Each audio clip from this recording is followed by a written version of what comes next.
Absolutely blows my mind that I pass up historical markers that I've never read before, simply because I don't have the bandwidth as like a trail run. I'm JR, founder of Galveston Running Tours and Galveston Unscripted. Come on, take a walk with me. Let's go check some stuff out.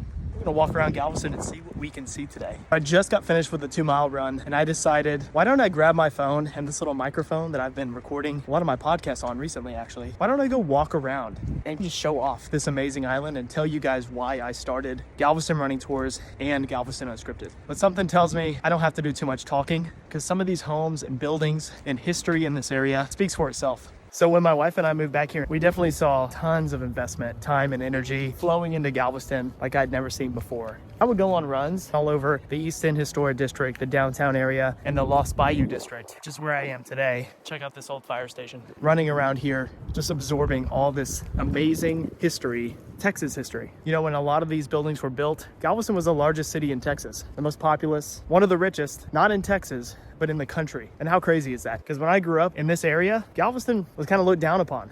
Just a short walk from where I live, you've got these amazing, beautiful buildings. Used to be orphanages built in the 1870s.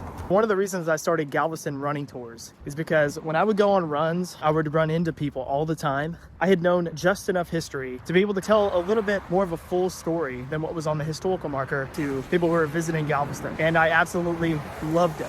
So the dividing line between the Lost Bayou Historic District and the East End Historic District is this road right here, Broadway. And Broadway has some of the most beautiful buildings and mansions. I'm literally gonna show you guys one little block on Broadway and show you how historic this place is. So right here we have St. Paul United Methodist Church, founded in 1866, just 1 year after the Civil War ended here in Texas. And just a few buildings away, we have the Lucas Terrace, built with the remnants of the first brick apartment building in Texas. The original building was destroyed during the 1900 storm, and the owner rebuilt it right here on this lot. Over here we have Sacred Heart Church, one of the earliest Catholic churches on the island. And of course, the showstopper on 14th and Broadway. Literally, people hit the brakes at the green light to see this building. Absolutely nuts. The Walter Gresham home, or the Bishop's Palace. One of the most architecturally significant buildings in the United States. Here's another one that I haven't read. I'll get to one of these days. Gorgeous home. So back in the late 1800s or the early 1900s, homes like this one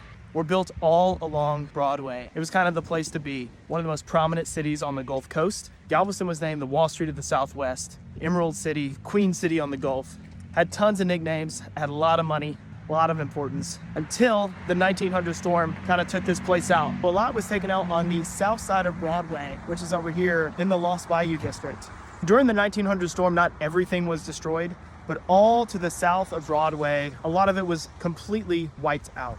Piling up debris from Avenue M, which is just about 3 blocks in, stacking it up all the way to here. And of course, inundating the island with floodwaters all into the East End Historic District. But what is more fascinating than surviving the storm was the resiliency to build back and elevate the island. That's right, elevate the entire urbanized portion of the island.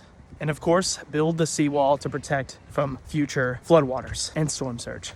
And something that you may or may not know, after the storm of 1900, when they elevated the entire island and built the seawall, they needed to move a lot of these homes around. If you see a home today that was built in the 1860s, 70s, or 80s, doesn't necessarily mean that it's always been in that location. So now here we are, the East End Historic District. Now this is a crowd favorite, the East End Historic District, the tree sculptures here on the island. Carved after Hurricane Ike, a lot of saltwater inundation, and killed a lot of these oak trees in this area. Look guys, I am like 3 minutes from my house, and look at these amazing buildings. Again, I'm just walking by them. I'm not even telling you about the incredible history of the people in these homes. So many of these homes in the East End Historic District survived the 1900 storm. So you can actually see plaques that say 1900 storm survivor. And it just so happened to be where a lot of people with a lot of money lived because it was so close to the downtown district. On a day like today, Galveston is nice and quiet, but lively all at the same time. So after a nice 5-minute walk, experienced some amazing history. We've seen like 20 historical markers, learned a little bit. Some guy who pioneered X-ray technology